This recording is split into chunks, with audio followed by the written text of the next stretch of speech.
never imagined that at 64 years old I would find myself standing at the edge of a decision that could shatter everything I had built over 4 decades of marriage. But there, I was heart-racing palms, sweating, staring at a text message from a man who wasn't my husband and feeling more alive than I had in years. My name is Margaret, and this is the story of how I almost threw away my entire life for a feeling I thought I'd never experience again. It started on a Tuesday morning in September when the autumn air in Portland, Oregon carried that crisp promise of change. I was at my usual coffee shop on Burnside Street, the one with the exposed brick walls, and the barista who always remembered I liked my latte extra hot. I'd been coming there for 3 years ever since I retired from teaching high school English, and suddenly had all this time that stretched out before me like an empty page. My husband Richard was still working as an accountant, putting in long hours during tax season, and even longer hours the rest of the year or so, he said. We'd been married for 42 years, and somewhere along the way we'd stopped being lovers or even friends, and had become more like roommates who occasionally ate dinner together in silence. I was sitting in my corner spot by the window reading a novel I'd been meaning to get to for months, when someone asked if they could share my table. The cafe was packed that morning, and I looked up ready to give my polite yes to find myself staring into the warmest brown eyes I'd ever seen. He was tall, maybe 6 feet, with silver hair that swept back from his forehead, and a smile that made crinkles appear at the corners of those remarkable eyes. He wore a navy sweater and jeans, and carried himself with a confidence that wasn't arrogance, but rather a comfortable ease in his own skin. Of course, I said, gesturing to the empty chair, and he sat down with a grateful nod. His name was Daniel, as I would learn later, and he was 66, a retired architect who had moved to Portland from San Francisco after his wife passed away 2 years earlier. But that first morning, we didn't exchange names or life stories. We just sat there, and after a few minutes he glanced at the book in my hands. Steinbeck, he said with approval. East of Eden. One of the greatest novels ever written about the capacity for both good and evil in the human heart. I felt something flutter in my chest at his words. Richard hadn't asked me about a book I was reading in probably 15 years. We talked about Steinbeck that morning, about literature and life, and the way stories help us make sense of our own experiences. When I finally looked at my phone, I realized an hour had passed and I had a missed call from my daughter, Emma. I have to go, I said reluctantly, and he stood when I did, which struck me as old-fashioned and charming. I hope I see you here again, he said. And the way he looked at me when he said it made me feel like he was really seeing me, not just looking past me the way most people did at a woman my age. If you're enjoying this story, please help this channel reach 1,000 subscribers by clicking that subscribe button right below this video. Your support means everything, and it helps me continue sharing these real-life stories with you. I went home that day to our 3-bedroom house in the suburbs, the one Richard and I had bought 35 years ago, when we were young and hopeful, and still believed we could build something beautiful together. The house was quiet, as it always was. Richard wouldn't be home until 7 or 8, or maybe 9. I made myself lunch and tried to read, but my mind kept drifting back to the coffee shop, to the man with the warm eyes who had talked to me about Steinbeck, like I was someone worth having a conversation with. I told myself it was nothing, just a pleasant encounter with a stranger. But I went back to that coffee shop the next morning, and the morning after that, and each time Daniel was there. We fell into an easy pattern of sharing a table and talking about everything. Books we loved, movies that had moved us places we'd traveled. He told me about his wife Catherine, how they'd been married for 38 years, and how her death from cancer had left him adrift. He'd moved to Portland to be closer to his son and grandchildren, he said, but also because he needed a fresh start somewhere that didn't hold memories of Catherine in every corner. I told him about my life too, though I found myself editing the loneliness out of it at first. I talked about my 2 children, Emma, who was 38 and lived in Seattle with her husband and 2 kids, and Michael, who was 35 and worked in tech in Austin. I talked about my years teaching and how much I'd loved introducing teenagers to the power of words. But I didn't talk about Richard, not at first. It felt like a betrayal somehow to voice out loud what I barely admitted to myself, that my marriage had become a hollow shell held together by habit and fear of change. 3 weeks into our coffee shop meetings, Daniel asked if I'd like to go for a walk along the waterfront park. It was a gorgeous October afternoon, with the sun glinting off the Willamette River and the leaves on the trees, turning brilliant shades of gold and red. We walked for miles, talking and laughing, and at one point he reached over and tucked a strand of hair behind my ear that had blown across my face. It was such a simple gesture, but it sent electricity through my entire body. No one had touched me like that in years. Richard and I hadn't been intimate in over 2 years, and before that it had been perfunctory and rushed something to get through rather than enjoy. "Margaret," he said, stopping and turning to face me. "I need to be honest with you. I look forward to seeing you every morning. You've become the best part of my day." My heart was hammering in my chest. "You've become the best part of mine too," I admitted. He smiled, but there was something serious in his eyes. "I know you're married," he said. "I see your ring, and I want you to know I respect that. But I also need you to know that if circumstances were different, I would very much like to take you to dinner, to spend more time with you, to get to know everything about you." I should have said something appropriate then about how flattered I was, but that nothing could happen between us. But instead, I heard myself say, "The circumstances are complicated." We stood there looking at each other, and I felt a pull toward him that was both terrifying and exhilarating. Then my phone rang. It was Richard calling to tell me he'd be late again tonight, something about a client dinner. I answered, and kept my voice light and normal, while Daniel watched me with an expression I couldn't quite read. Take a moment to subscribe to this channel, if you haven't already, because this story is about to take a turn that changed everything, and I want to make sure you don't miss what happens next.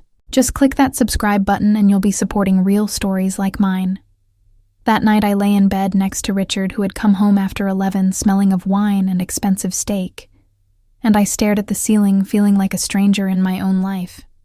When had we stopped talking to each other, really talking? When had we stopped laughing together, or holding hands, or even sitting on the same couch? I tried to remember the last time Richard had looked at me, the way Daniel did, with genuine interest and appreciation, and I couldn't.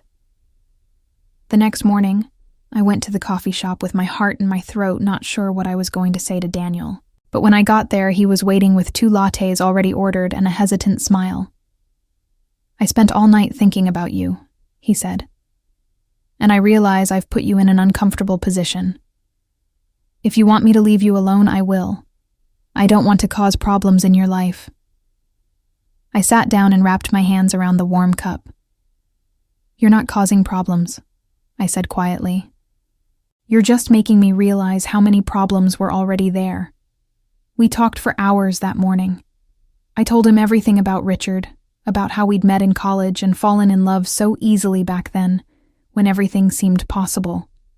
About how we'd built a life together, raised our children, bought the house. But also about how somewhere along the way, Richard had become consumed by work, and I had poured everything into the kids, and when the kids grew up and left, we'd looked at each other across the empty nest and realized we didn't know each other anymore. About how I'd tried to reconnect to suggest couples therapy, or weekend trips, or even just regular date nights, but Richard always said he was too busy, too tired, too stressed. About how I'd slowly accepted that this was just what marriage became after 4 decades, that the passion and connection faded, and you were left with companionship at best. "But it doesn't have to be that way," Daniel said gently. "Catherine and I were together almost 4 decades, and we never stopped being in love. We worked at it, yes. Marriage takes work. But we wanted to work at it because we couldn't imagine our lives without each other." His words hit me like a physical blow because they confirmed what I'd been trying not to admit, that what Richard and I had wasn't normal, wasn't just what happened to all long marriages. We had let something precious die through neglect. I went home that day and really looked at my life. I walked through our house and saw how Richard and I had divided it up like a divorce that hadn't been finalized yet. He had his office where he spent most of his time when he was home. I had my reading room. We had the bedroom we shared but barely occupied at the same time. The kitchen where I cooked meals he often missed. The living room where we sat on opposite ends of the couch on the rare evenings we were both home, staring at our phones instead of talking to each other. That night, Richard actually came home at a reasonable hour, and I decided to try one more time. I made his favorite dinner pot roast with roasted vegetables and opened a bottle of the wine he liked. When he came in, he looked surprised. "What's the occasion?" he asked. "No occasion," I said, smiling. "I just thought it would be nice to have dinner together." We sat down and I tried to start a conversation asking about his day, about the cases he was working on. He gave me brief, distracted answers while scrolling through his phone. I told him about a book I'd finished, and he nodded without really listening. I mentioned that Emma had called and wanted us to come visit in Seattle next month, and he said he'd have to check his schedule. "Richard," I said, finally setting down my fork, "we need to talk." He looked up from his phone with an expression of mild irritation. "About what?" "About us. About our marriage. When did we stop being partners? When did we stop caring about each other's lives?" He sighed the way he did when I was being dramatic, according to him. "Margaret, we've been married over 40 years. This is what marriage looks like. We're not kids anymore. We don't need to be in each other's pockets all the time."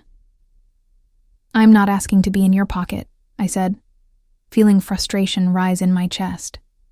"I'm asking for you to have a conversation with me over dinner, to ask about my day, to tell me about yours, to look at me instead of your phone." "I'm tired," he said, standing up. "I've been working all day. I don't have the energy for this right now." "You never have the energy," I said, and I heard my voice crack. "When was the last time we did anything together? When was the last time you told me you loved me?" He looked at me with something like confusion. "I married you, didn't I? I come home every night.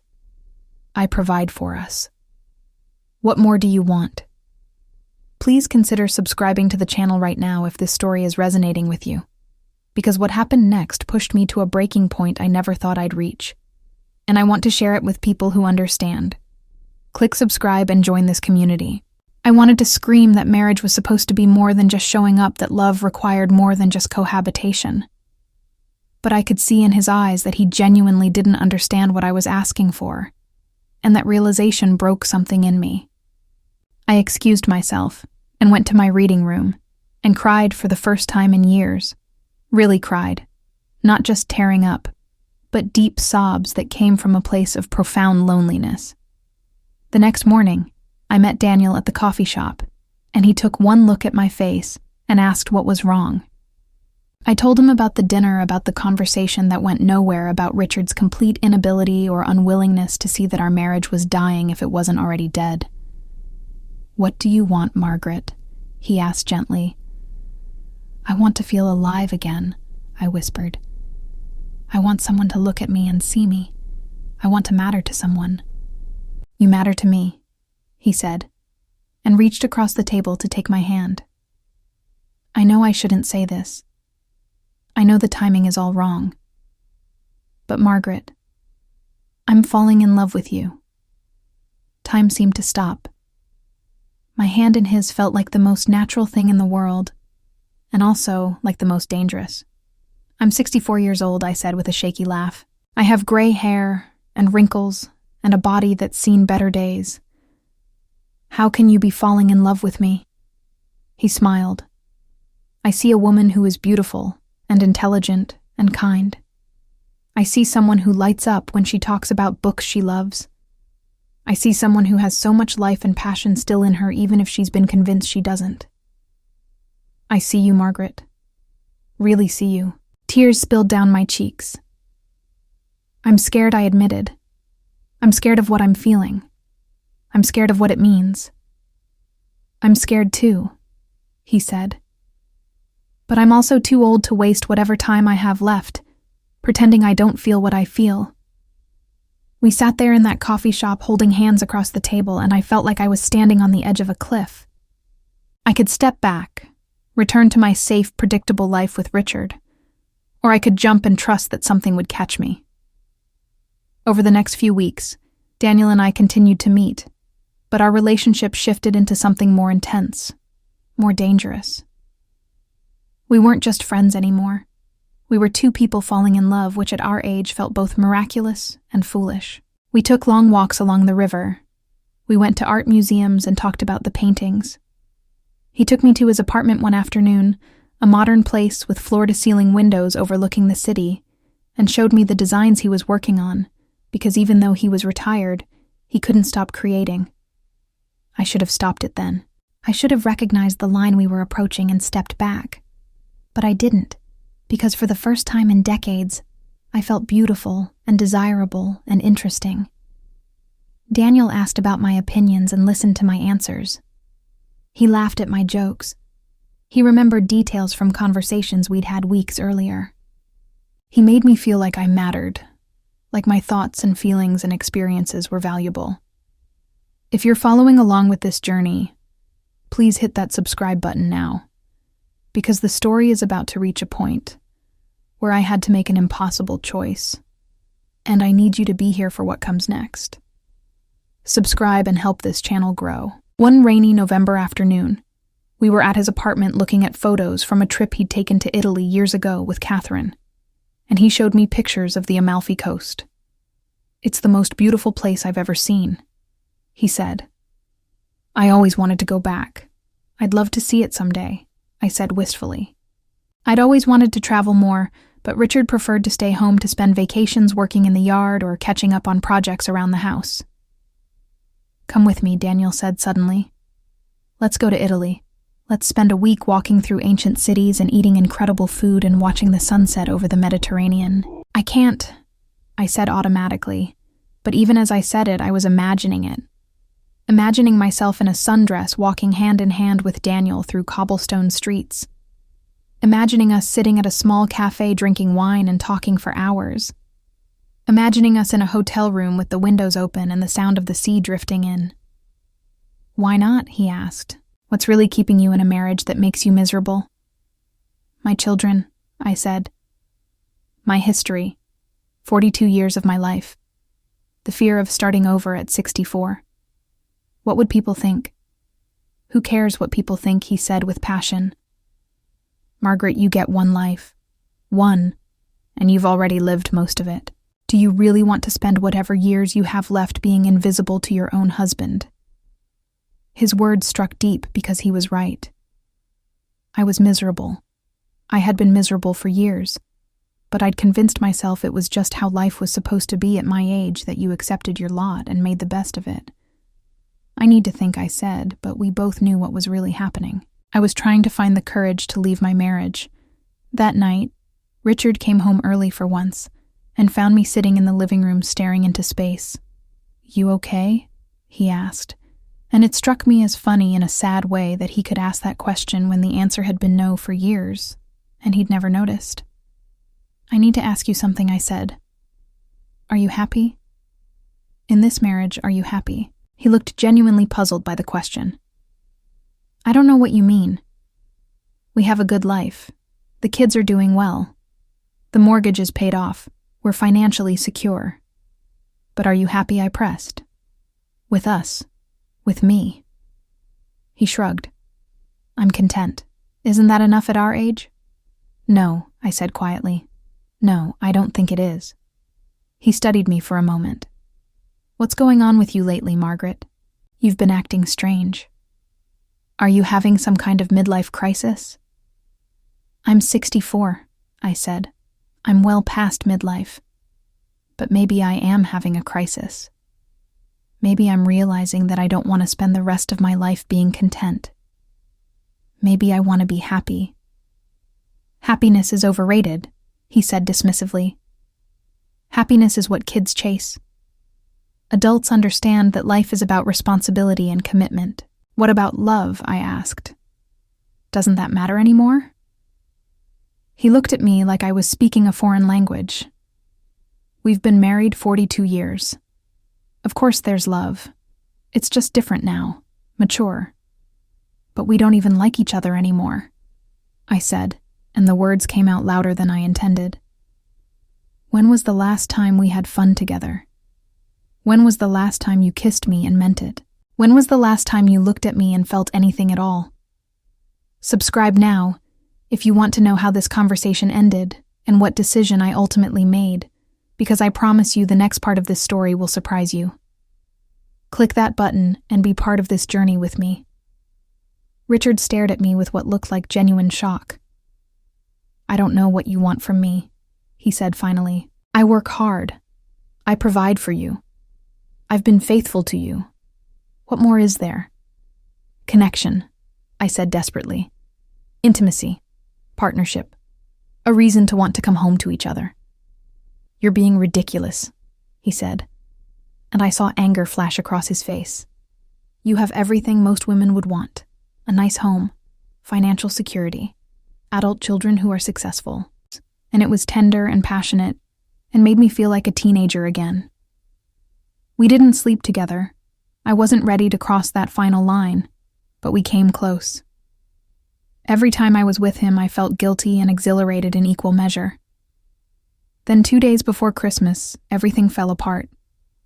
I had told Richard I was going Christmas shopping, and instead, I went to Daniel's apartment. We spent the afternoon talking and kissing and planning when we might be able to take that Italy trip maybe in the spring I suggested after Emma had the baby. Daniel made us tea, and we sat on his couch watching the city lights come on as darkness fell. I should have paid attention to the time. I should have remembered that Emma was coming over for dinner that night to drop off Christmas presents. But I was so caught up in the moment in the feeling of being wanted and desired that I lost track of everything else. My phone started ringing at 6:15. It was Richard, then Emma, then Richard again. I looked at the time and my heart stopped. I was supposed to be home an hour ago. "I have to go," I told Daniel, jumping up.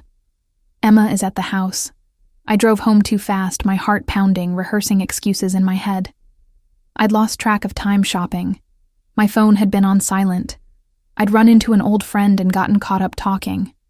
All lies that would have to tumble out of my mouth the moment I walked through the door. But when I got home and saw Emma's car in the driveway and the lights on in every room, I knew something was wrong. I walked in to find Emma and Richard sitting in the living room. Emma with tears streaming down her face, and Richard looking angrier than I'd ever seen him. "Where have you been?" he demanded. "I was shopping," I started to say, but Emma cut me off. "Don't lie, Mom," she said, her voice shaking. "Just don't." My blood went cold. "What are you talking about?" She held up her phone. "I saw you," she said. "I was downtown picking up a gift, and I saw you coming out of an apartment building with a man. I saw him kiss you. So please don't stand there and lie to me about shopping." The room spun. I sank onto a chair, unable to form words. "Who is he?" Richard asked, and his voice was ice. "How long has this been going on?" Take a moment to subscribe if you're invested in this story, because what I'm about to share is how I faced the consequences of my choices, and what I learned about love marriage, and what it means to be true to yourself. Click subscribe and stay with me. I looked at my daughter's devastated face and my husband's furious one, and I knew I had two choices. I could lie and deny and try to minimize what Emma had seen, or I could tell the truth and face whatever came next. "His name is Daniel," I said quietly. "I met him 3 months ago. We've been spending time together." "Are you sleeping with him?" Richard demanded. "No," I said. "But I have feelings for him." Emma let out a sob. "How could you, Mom? How could you do this to Dad? To our family?" The accusation in her voice cut me deeper than anything. "Because your father stopped being my husband years ago," I said, and the words came out sharper than I intended. "Because I've been lonely for so long, I forgot what it felt like to not be lonely." "That's no excuse," Richard said, standing up. "If you were unhappy, you should have said something." "I did say something," I shot back. "I've been saying something for years. You just never listened." "So this is my fault," he said incredulously. "You're having an affair, and somehow I'm to blame?" "I'm not having an affair," I said, though I knew that was semantics at this point. "But yes, Richard, you are partially to blame. When did you last ask me about my day? When did you last tell me I looked beautiful? When did you last suggest we do something together, just the two of us? You've been married to your work for 2 decades, and I've just been the woman who lives in your house." Emma stood up. "I can't listen to this," she said. "I thought you were better than this, Mom. I thought you understood what commitment meant." She walked out, slamming the door behind her, and I felt something break inside me. Richard stared at me with a mixture of anger and something that might have been hurt. "I want you to end it," he said. "Call him right now and tell him it's over." Or what I asked tiredly. "Or I want a divorce," he said. "I won't be made a fool of Margaret. I won't have people talking about how my wife ran around on me with some other man. So that's what this is about." I said, feeling anger rise. "Your reputation. Not our marriage. Not us. Your reputation." He didn't answer, which was answer enough. I went to bed that night in the guest room because I couldn't bear to share a bed with Richard. I didn't sleep, just stared at the ceiling thinking about the mess I'd made. I thought about Emma's tears and how I'd hurt her. I thought about Richard's anger, and how even now he couldn't see his part in how we'd gotten here. I thought about Daniel, and how he'd made me feel alive, but at what cost. The next morning, I called Daniel and told him what had happened. "I have to end this," I said through tears. "I'm so sorry, but I can't do this anymore." There was a long silence on the other end. "I understand," he said finally, and I could hear the pain in his voice. I knew this was a possibility. I just hoped we'd have more time. "I'm sorry," I said again. "You've been wonderful. You made me feel things I thought I'd never feel again. But I can't lose my daughter.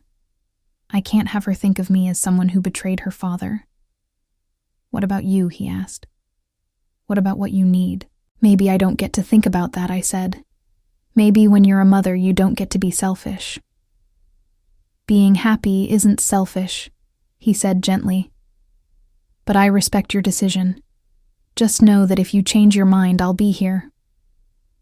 We said goodbye, and I sat in my car in a parking lot and cried until I had no tears left. Christmas was a nightmare.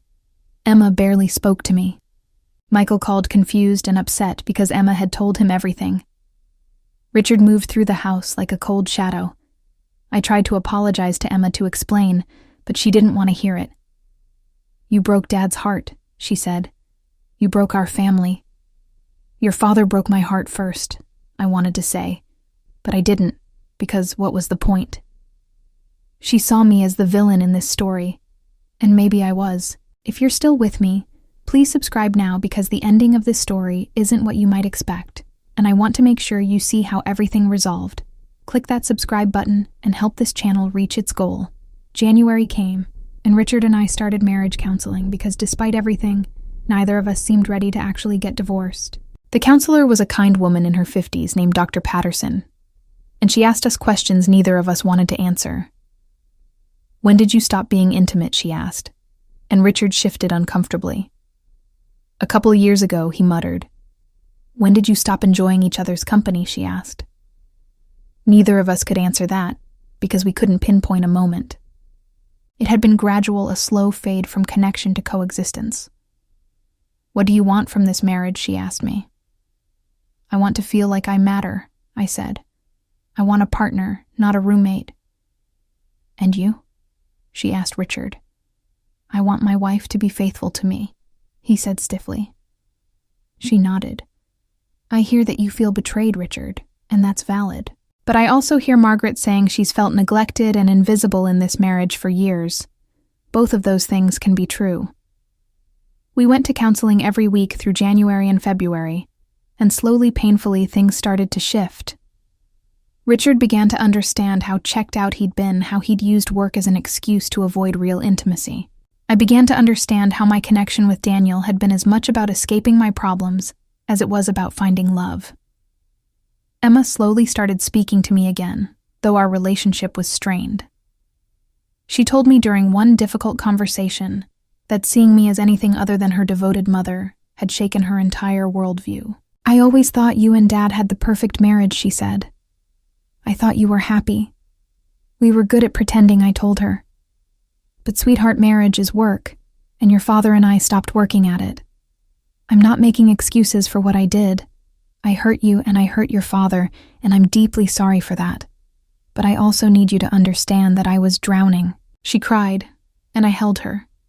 and we began the slow process of rebuilding trust. In March, I went back to the coffee shop for the first time since Christmas.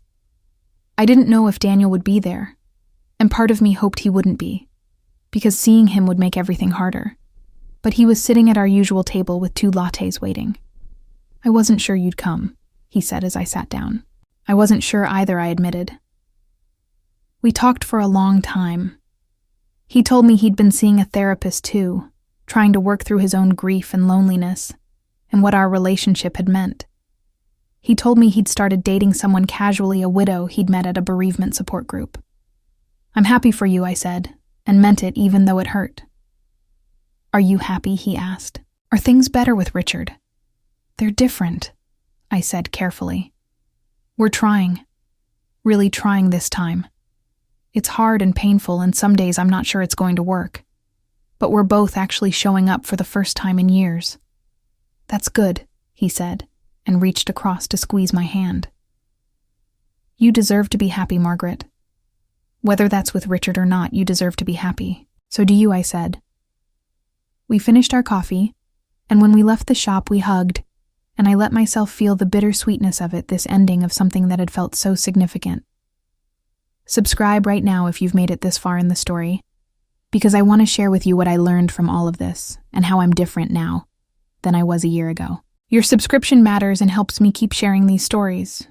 It's November now, almost a year since everything fell apart and then started coming back together. Richard and I are still married, still going to counseling, still working on building something new from the ruins of what we had. It's not perfect. Some days are harder than others. But he's trying now, really trying. He comes home for dinner most nights. He asks about my day and listens to the answer. We take walks together and talk about things beyond logistics and schedules. We went away for a weekend to the coast, just the 2 of us for the first time in years, and it was awkward and uncomfortable and also kind of wonderful. Emma had her baby in May, a beautiful little girl named Sophie, and I was there for the birth and stayed for 3 weeks after. Holding my new granddaughter and watching Emma as a mother, I felt the weight of what I'd almost thrown away. Not just my marriage, but my place in this family that we'd built together. But I also haven't forgotten what Daniel gave me. He reminded me that I deserve to be seen and valued. He showed me that passion and connection don't have to die with age. He made me brave enough to demand more from my marriage and from my life. I still think about him sometimes. Wonder how he's doing, if he's found happiness with that widow he was dating. I hope he has.